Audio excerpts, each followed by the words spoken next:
Polres Aceh Utara memberikan bantuan kepada 18 keluarga yang terkena dampak angin puting beliung di Desa Triyeng, Kecamatan Cok Girek, Kabupaten Aceh Utara.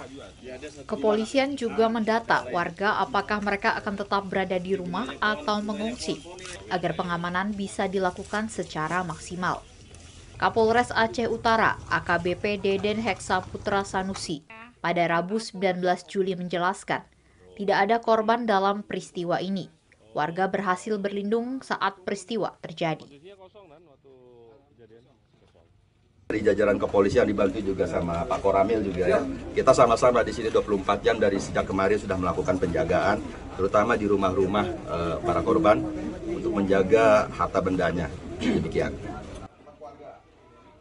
Polres Aceh Utara akan terus memantau kondisi warga. Kepolisian mengimbau warga untuk melapor ke Polsek maupun Koramil setempat bila sewaktu-waktu membutuhkan bantuan.